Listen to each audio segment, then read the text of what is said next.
Hello friends, स्वागत है आप सभी लोगों का हमारे चैनल क्विक स्टडी में। मैं कमल बेस्ट। इस वीडियो के माध्यम से दोस्तों आपके यहाँ पर कराऊंगा टेक्निकल का फिजिक्स का दोस्तों पार्ट नंबर 2 अर्थात सेट नंबर 2 यहाँ पर आप देखेंगे। इससे पहले दोस्तों आपको सेट नंबर 1 में मैथमेटिक्स वाले क्वेश्चन को कराया जा चुका है। यदि आपने दोस्तों उनको ना देखा हो तो उनको भी आप जरूर देख लें, क्योंकि ये क्वेश्चन दोस्तों आपके बार बार पूछे जाते हैं। और जो आपको दोस्तों यहाँ पर देखिए ध्यानपूर्वक जो बताया जा रहा है क्वेश्चनों के आधार पर, जो आपको अन्य इन्फॉर्मेशन दी जाती है, जो उनके संबंधित जानकारियाँ दी जाती हैं, तो उनको दोस्तों आप बड़े गौर से देखेंगे, क्योंकि उनके आधार पर ज़्यादा क्वेश्चन पूछे जाते हैं। तो देखिए दोस्तों, क्वेश्चनों को देखते हैं आराम से। और आपने हमारे चैनल को सब्सक्राइब ना किया हो दोस्तों तो प्लीज़ हमारे चैनल को सब्सक्राइब कर लें, ताकि हमारी वीडियोस आपको लगातार मिलते रहें। और दोस्तों साथ ही साथ आपको नोटिफिकेशन भी प्रथम प्राप्त हो सके, उसके लिए आप बेल आइकन को प्रेस कर देंगे। तो देखिए शुरू करते हैं। पहला क्वेश्चन दोस्तों आपको यहाँ पर दिखता है, तेल की बूंद पानी में फैल जाती है क्यों? अर्थात आपको बताना है दोस्तों, a drop of oil spill on water due to. इनमें से क्या होगा, आपको रीजन बताना है दोस्तों। पहले आपको देखिए तनाव को समझना है दोस्तों, पृष्ठ तनाव को। ये आपका होता है सरफेस टेंशन। दोस्तों यहाँ पर देखिए जो आपका पृष्ठ तनाव होता है या द्रवों का यांत्रिक गुण होता है, अर्थात मैकेनिकल प्रॉपर्टी होती है दोस्तों लिक्विड की। तो यहाँ पर देखिए माना द्रव है, द्रव की कोई बूंद आपने ली दोस्तों, इसके बीच की लंबाई आप L मान लें।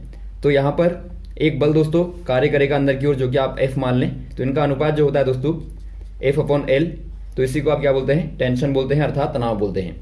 अब देखिए दोस्तों, यदि आपको मात्रक निकालना हो यहाँ से तो आपका न्यूटन बट्टे मीटर आ जाएगा। तो ये भी बार बार पूछा जाता है कि बताइए पृष्ठ तनाव का मात्रक क्या होता है। तो यहाँ से आपको क्या मिला दोस्तों, यहाँ से आपको पता लगा कि T बराबर F/L होता है। और आप जानते हैं तेल का दोस्तों जो पृष्ठ तनाव का मान होता है वो पानी की तुलना में दोस्तों क्या होता है, बहुत कम होता है। तो T1 आप इसको मान लें, T2 मान लें, तो आपका T1 दोस्तों लेस होगा T2 से। तो इसीलिए आप कह देंगे जो तेल होगा दोस्तों पानी के ऊपर क्या होगा, फैल जाएगा। तो जिसका पृष्ठ तनाव ज्यादा होगा देखिए वो ज्यादा घना होगा। मान लीजिए आपका गाढ़ा द्रव है, माना आप शहद को ले लें, तो शहद के ऊपर दोस्तों हमेशा ही आप देखेंगे पानी फैल जाता है, क्योंकि शहद का तनाव अधिक होता है और इसका पानी का कम होता है। तो आपको ध्यान देना है कि आपका पृष्ठ तनाव ज्यादा होगा लिक्विड का तो वो नीचे होगा, और कम तनाव वाला ऊपर से फैल जाएगा। तो यहाँ पर आपको दिखता है, देखिए ऑप्शन नंबर आपका बी वाला, तेल का पृष्ठ तनाव पानी से बहुत कम होगा, अर्थात surface tension of oil is much less than water. तो बी वाले में आप टिक करेंगे। अगला क्वेश्चन देखिए दोस्तों, द्रव चालित लिफ्ट किस सिद्धांत पर कार्य करती है? अर्थात शू driving lift worked as based on which principle. दोस्तों यहाँ पर देखिए आपने देखा होगा जो लिफ्ट होती है पानी वाली, नॉर्मली इस प्रकार से बनी होती है। इस प्रकार से आप देखते हैं, यहाँ पर आप एक पिस्टन को ले लें, तो यहाँ से आप पूरा पानी भरा रहेगा दोस्तों, और यहाँ से आप लिफ्ट को ऊपर उठा लेंगे। जब आप यहाँ से पिस्टन को दबाएंगे तो यहाँ से आपने माना बल लगाया F, तो ये दोस्तों उसी आधार पर ऊपर की ओर उठती है। और वैसे आप ऊपर को पिस्टन को करेंगे तो ये आपकी दोबारा से पानी नीचे को आएगा, और ये पिस्टन दोस्तों दोबारा से लिफ्ट यहाँ पर दोबारा से नीचे को आ जाएगी। अब यहाँ पर देखिए दोस्तों जो आपका ये रूल होता है, ये पास्कल का नियम होता है, पास्कल का लॉ पे दोस्तों आपका कार्य करता है। आपको मालूम होगा जो पास्कल का लॉ था दोस्तों, वो द्रवों और गैसों के दोस्तों दाब पर लागू होता है।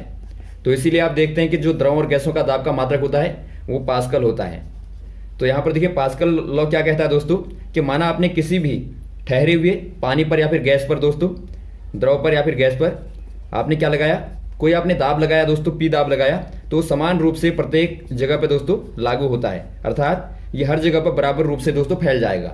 तो इसी को दोस्तों आप पास्कल सिद्धांत कहते हैं। तो यही यहाँ पर भी लागू होता है। यहाँ पर आपने जो दबाव बनाया उसी दबाव के कारण दोस्तों समान रूप से इस पर ऊपर की ओर बल लगता है और ये ऊपर की ओर उठती है। तो यहाँ पर आपका कौन सा हो जाएगा, पास्कल सिद्धांत, ऑप्शन नंबर बी वाला सही हो जाएगा। अगला क्वेश्चन देखिए दोस्तों, प्रकृति में सबसे सशक्त बल कौन सा वाला है? आपको बताना है powerful, most powerful force in nature. दोस्तों यहाँ पर देखिए जो आपका पावरफुल की बात करें, यदि आप पहले आपको पता होना चाहिए दोस्तों जो नेचुरल फोर्सेस होते हैं, ये दोस्तों आपके मुख्यतः 4 होते हैं। पहला आपका आपको मालूम होगा मैग्नेटिक होगा, और एक आपका दूसरा वाला इलेक्ट्रिक हो जाएगा, और एक दोस्तों आपका ग्रेविटेशनल हो जाएगा, और चौथा आपका जो होगा दोस्तों वो आपका होगा न्यूक्लियर। अब यहाँ पर देखिए दोस्तों, ये आपका मैग्नेटिक अर्थात चुंबकीय बल हो गया, ये आपका वैद्युत बल हो गया, और ये आपका गुरुत्वाकर्षण बल हो गया, और ये दोस्तों आपका नाभिकीय बल हो गया। अब आप देखते हैं नाभिकीय जो बल होता है दोस्तों वो आपका बहुत ही नाभिक में होता है, जो कि आपका प्रोटोनों के बीच में होता है, और ये बहुत छोटे एरिया में होता है। तो ये दोस्तों आपका सर्वाधिक सशक्त होता है, अर्थात मोस्ट पावरफुल होता है दोस्तों एज कंपेयर अदर। तो यहाँ पर देखिए आपके जो 3 बल हैं, इनमें आपका जो सबसे वीक होता है, आपका बार बार पूछा जाता है कि बताइए सबसे कमजोर बल कौन सा वाला है? तो वो दोस्तों आपका गुरुत्वाकर्षण होता है, जो कि दूरी पर दोस्तों बहुत ज़्यादा दूरी पर लगता है एक प्रकार से। तो यहाँ पर आप देखते हैं जो आपका ये बल होता है, ये आपका होता है proportional m1 m2 upon r square, अर्थात दूरी के व्युत्क्रमानुपाती होता है दोस्तों वर्ग के, और जो द्रव्यमान होता है उसके अनुक्रमानुपाती होता है। उसके बाद में दोस्तों आपका इलेक्ट्रिक होता है, फिर मैग्नेटिक होता है, उसके बाद में आपका ग्रेविटेशनल होता है। तो ये आपके चारों के चारों का क्रम यदि आप सही रूप से देखें दोस्तों, तो आपका देखिए जो आपका F न्यूक्लियर होगा वो आपका ज़्यादा होगा, उसके बाद में F इलेक्ट्रिक होगा, उसके बाद में F मैग्नेटिक होगा, उसके बाद में दोस्तों F ग्रेविटेशनल होगा। तो इसे आप याद रखेंगे, ये आपका बहुत ज़्यादा काम आएगा।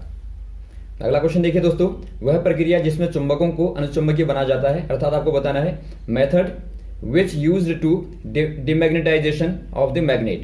दोस्तों यहाँ पर देखिए जो आपका डीमैग्नेटाइजेशन होता है, ये दोस्तों एक प्रकार की ऐसी मेथड है, आपने माना कोई चुंबक लिया इस प्रकार से, तो इसको दोस्तों आप जब क्या कर देंगे, बहुत ज़्यादा पीटेंगे या बहुत ज़्यादा दोस्तों हीट देंगे या फिर बहुत ज़्यादा दोस्तों क्या करेंगे, पीटेंगे, तो क्या हो जाएगा, ये दोस्तों एक प्रकार से अचुंबकीय बन जाता है। माना आपका चुंबकीय है, चुंबकीय में क्या प्रवृत्ति होती है, देखिए यदि आप चुंबकीय को अंदर से देखें दोस्तों, तो इस प्रकार से इसमें जो आपके डोमेन होते हैं इस प्रकार से बने होते हैं, तो ये समान दिशा की ओर दोस्तों गति करते हैं। अब माना आपने बहुत ज़्यादा इसको हीट दी दोस्तों, तो इनकी जो गति है वो क्या हो जाएगी, अलग अलग हो जाएगी, अर्थात ये डिवाइड हो जाएंगे। तो इससे क्या होता है, जो बल रेखाएं हैं दोस्तों जो पहले आपकी सीधी इस प्रकार से निकल रही थी, तो ये प्रभाव आपका खत्म हो जाता है और यह एक प्रकार से चुंबकीय व्यवहार को खो देता है। तो इसी को दोस्तों आप क्या बोलते हैं, अचुंबकीय प्रकृति। तो इसका आप यदि आप अंदर का देखेंगे दोस्तों डोमेन को, तो इस प्रकार से होता है, अलग अलग दिशा में दोस्तों ये जा रहे होते हैं, तो इसी को आप कह देंगे अचुंबकीय। तो आपने कौन सी वाली मेथड का इस्तेमाल किया दोस्तों, डिमैग्नेटाइजेशन मेथड का इस्तेमाल किया। तो ऑप्शन नंबर आपका बी वाला सही हो जाएगा, डिमैग्नेटाइजेशन। अगला क्वेश्चन देखिए दोस्तों, स्पेस पेन का आविष्कार किसने किया, अर्थात आपको बताना है हु इन्वेंट स्पेस पेन। दोस्तों यहाँ पर देखिए जो आपकी स्पेस पेन होती है, स्पेस पेन अर्थात दोस्तों एक प्रकार से आप कहते हैं इसको जो निर्वात पेन होती है। निर्वात मतलब जहाँ पर दोस्तों कोई भी वायुमंडल दोस्तों आपका नहीं होता, अर्थात आप कह सकते हैं शून्य ग्रेविटी होती है। तो शून्य ग्रेविटी दोस्तों आप इसी को बोलते हैं निर्वात, या फिर आप कहें स्पेस। तो यहाँ पर दोस्तों कोई पेन, यदि आप इस वाले पेन को ले जाएं जिससे हम लिखते हैं, तो यहाँ पर क्या होगा दोस्तों, आप जो ऊपर को जाएंगे स्पेस में जाएंगे, तो वहाँ पर आपका क्या होगा, वायुमंडलीय जो दाब होगा वो 0 हो जाएगा, तो वहाँ पर ये पेन नहीं चलेगा। यदि आप दोस्तों वायुमंडल में ऊपर की ओर भी जाएं तो वायुमंडलीय मान कम होगा ऊंचाई पर जाने पे, तो वहाँ पर क्या होगा दोस्तों, ये स्याही आपकी बैक करने लगती है। कभी क्वेश्चन आपको पूछा जाता है कि बताइए अत्यधिक ऊंचाई पर जाने पे पेन की स्याही बैक क्यों करती है, या फिर ऊंचाई पर जाने पे बहुत सारे लोगों के नाक से खून क्यों आता है। तो इसका यही रीज़न होता है दोस्तों, जो वायुमंडलीय दाब होता है ऊपर को जाने में वो कम होता रहता है। तो ये आपको ध्यान देना है। तो कम होगा दोस्तों, तो उससे क्या होगा, अंदर का जो दाब है वो ज़्यादा है, वो ज़्यादा हो जाएगा, तो उससे बाहर को फ्लो होगा। तो ये रीज़न आपके होते हैं, इनको भी आप याद रखेंगे। देखिए आपको जो भी कॉन्सेप्ट मिलते हैं दोस्तों उनको आप याद रखते रहें, नोट करते रहें, क्योंकि बहुत ज़्यादा क्वेश्चनों को आप यदि ध्यान में रखेंगे कि बहुत ज़्यादा क्वेश्चन आपको देखने हैं, तो उससे आपके जो कॉन्सेप्ट हैं वो दोस्तों आपके बहुत कमज़ोर हो जाएंगे। तो इसीलिए आप ज़्यादा क्वेश्चनों को ना देखें, कम क्वेश्चनों को देखें, लेकिन कॉन्सेप्ट पर आप बहुत ज़्यादा ध्यान दें। तो ये रीज़न आपके सारी जगह पर लागू होते हैं। एक क्वेश्चन को आप पढ़ेंगे तो आपके बहुत सारी जगहों पर आपके कॉन्सेप्ट क्लियर हो जाएंगे। तो ये आपके अन्य रीज़न आपको बताए। तो स्पेस पेन का जो आविष्कार किया था दोस्तों, वो आपको बताना किसने किया था, तो ये दोस्तों फिशर ने किया था। आपको याद रखना है, फिशर ने किया था। इनका नाम पॉल सी फिशर है। ऑप्शन नंबर आपका बी वाला सही हो जाएगा। अगला क्वेश्चन देखिए दोस्तों, कौन सी धातु ट्रांजिस्टर में अर्धचालक की तरह इस्तेमाल की जाती है, या फिर आपका प्रयुक्त की जाती है। अर्थात दोस्तों आपको बताना है in which metal is used as semiconductor in transistor. आपको दोस्तों पहले पता होना चाहिए सेमीकंडक्टर क्या होता है, अर्थात अर्धचालक, और आपको मालूम होगा चालक और कुचालक। ये दोस्तों आपके 3 प्रकार के क्या होते हैं, ये दोस्तों आपके 3 प्रकार के चालकता के आधार पर मेटल के फॉर्म होते हैं। तो जो दोस्तों आपके चालक होंगे वो क्या करेंगे, विद्युत धारा को जाने देंगे। अर्धचालक क्या होंगे दोस्तों, कुछ कंडीशनों में, कुछ स्पेसिफिक कंडीशनें होती हैं, उनमें ही दोस्तों इलेक्ट्रॉनों को प्रवाहित होने देते हैं, अर्थात धारा को जाने देते हैं। और कुचालक क्या करते हैं, बिल्कुल अलाउ नहीं करते धारा को। तो ये आपके इस प्रकार से ये इंसुलेटर हो गए, ये आपके सेमीकंडक्टर और ये आपके कंडक्टर। अब यहाँ पर देखिए आपको पूछा गया है जो अर्धचालक की भांति कार्य करेगा वो इनमें से कौन करेगा, ट्रांजिस्टर में। ट्रांजिस्टर जो होते हैं दोस्तों, जो ट्रांजिस्टर आपके होते हैं उनको आपको मालूम होना चाहिए PNP और NPN 2 प्रकार के होते हैं। इनका कार्य क्या होता है, ये दोस्तों आपके इलेक्ट्रिकल सर्किट होते हैं उनमें दोस्तों इनका बहुत ज़्यादा यूज़ किया जाता है। क्यों किया जाता है दोस्तों, सिग्नल को बढ़ाने के लिए, या फिर सिग्नल को घटाने के लिए, या फिर दोस्तों पावर को बढ़ाने या फिर घटाने के लिए। तो इलेक्ट्रिकल पावर को बढ़ाने घटाने या फिर आप कहेंगे इलेक्ट्रिकल सिग्नल को दोस्तों बढ़ाने घटाने या फिर रोकने के लिए दोस्तों ट्रांजिस्टर का खासतौर पर यूज़ किया जाता है बहुत सारे इंस्ट्रूमेंट में। तो यहाँ पर देखिए आपका जो ट्रांजिस्टर बनते हैं दोस्तों, ये आपके सेमीकंडक्टर से ही बनते हैं, सेमीकंडक्टर से आपके बनाए जाते हैं, जिनमें दोस्तों आपका मुख्यतः सिलिकॉन और होता है दूसरा आपका जर्मेनियम। तो ये आपको यहाँ पर ध्यान देना है। तो यहाँ पर आपको जो पूछा गया है उसका आंसर यहाँ पर आपको सिलिकॉन दिया, देखिए। तो ऑप्शन नंबर आपका बी वाला सही हो जाएगा, सिलिकॉन दोस्तों आपका सही हो जाएगा। अगला क्वेश्चन देखिए दोस्तों, नाभिकीय रिएक्टरों में भारी जल का उपयोग क्या होता है? आपको बताना है use of heavy water in nuclear reactor as. दोस्तों यहाँ पर देखिए जो आपके न्यूक्लियर रिएक्टर होते हैं उनमें दोस्तों रिएक्शन होती है, तो वहाँ पर न्यूट्रॉन बहुत ज़्यादा गति से दोस्तों चलते हैं। जब आप यहाँ पर देखिए यूरेनियम को आप तोड़ते हैं दोस्तों, तो उसमें बहुत ज़्यादा गति से दोस्तों आपके न्यूट्रॉन निकलते हैं। तो उनको मंद करने के लिए दोस्तों यहाँ पर आप भारी जल का इस्तेमाल करते हैं, अर्थात D2O, अर्थात ड्यूटेरियम ऑक्साइड आप कहते हैं इसको, इसका इस्तेमाल करते हैं। बार बार इसका फॉर्मूला भी आता है, जहाँ पर ये डी आपका क्या है दोस्तों, ये हाइड्रोजन का समस्थानिक होता है। समस्थानिक अर्थात आइसोटोप होता है। आइसोटोप कौन होते हैं दोस्तों? जिनमें प्रोटॉनों की संख्या बराबर होती है, लेकिन आपका भार अलग अलग होता है। भार कहें या फिर आप द्रव्यमान संख्या कहें, द्रव्यमान संख्या दोस्तों अलग अलग होती है, या फिर आप कहें न्यूट्रॉनों की संख्या दोस्तों अलग अलग होती है। तो ये सारे कॉन्सेप्ट आप लगातार याद रखते रहेंगे तो आपके सारे क्वेश्चन दोस्तों इनके आधार पे क्लियर होते जाएंगे। अब देखिए आपने एक कॉन्सेप्ट पढ़ा, यहाँ से आपको D2O भी क्लियर हो गया, उससे आपको आइसोटोप भी क्लियर हो जाएगा, और उसके ही आधार पर दोस्तों आपने न्यूट्रॉनों को भी समझ लिया यहाँ पे।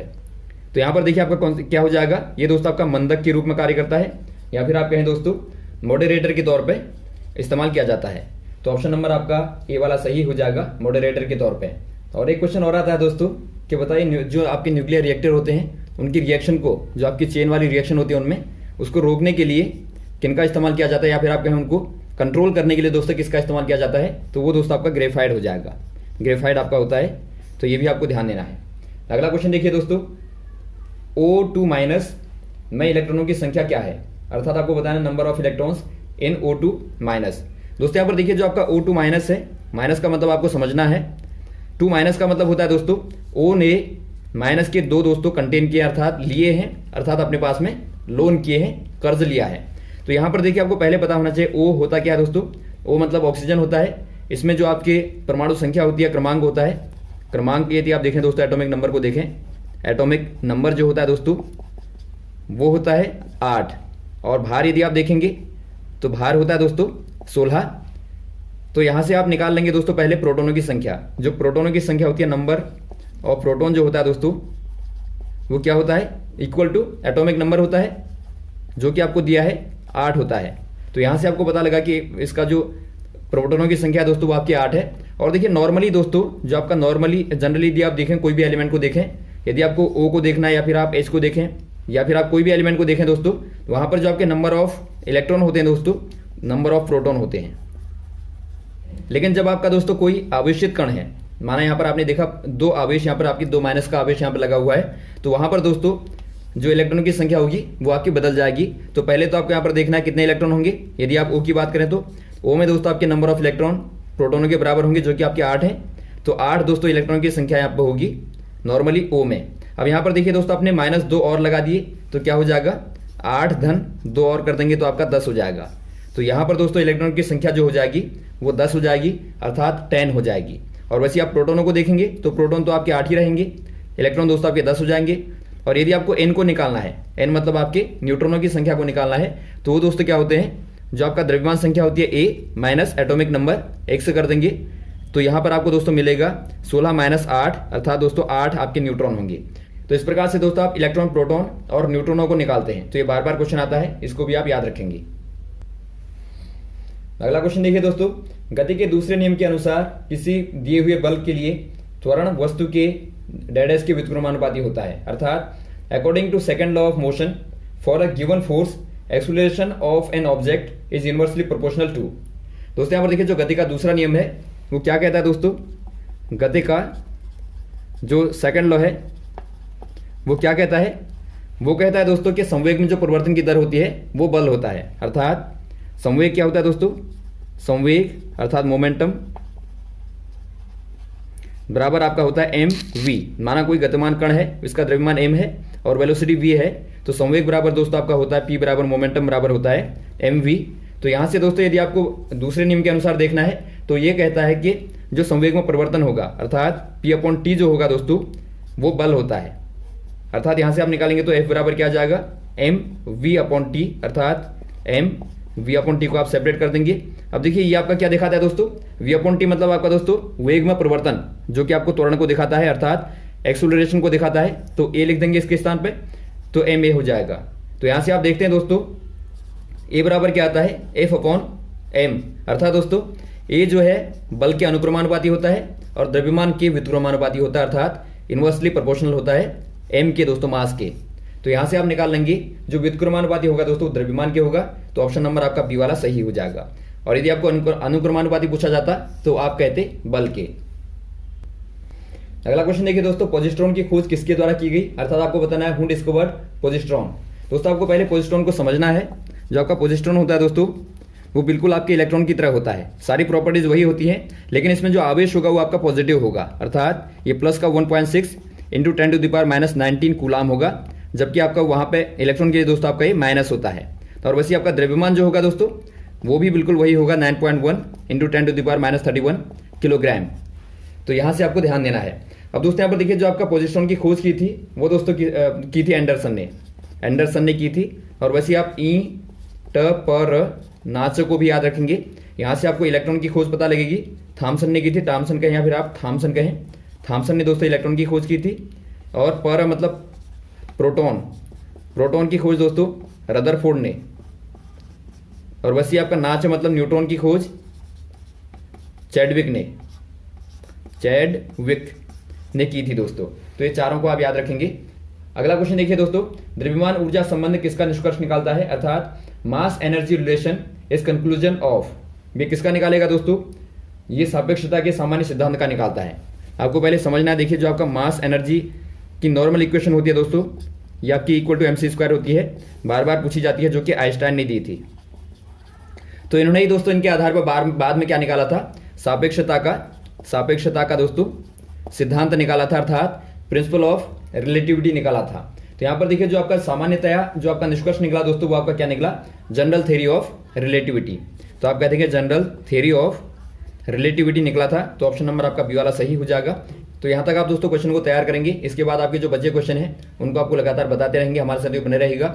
और यदि आपको दोस्तों वीडियो पसंद आया हो तो आप जरूर लाइक करें, शेयर करें, ताकि लगातार आपको दोस्तों इस प्रकार की वीडियोस मिलते रहें और ज्यादा लोगों तक पहुंचे। ओके, थैंक्स, जय हिंद, जय भारत।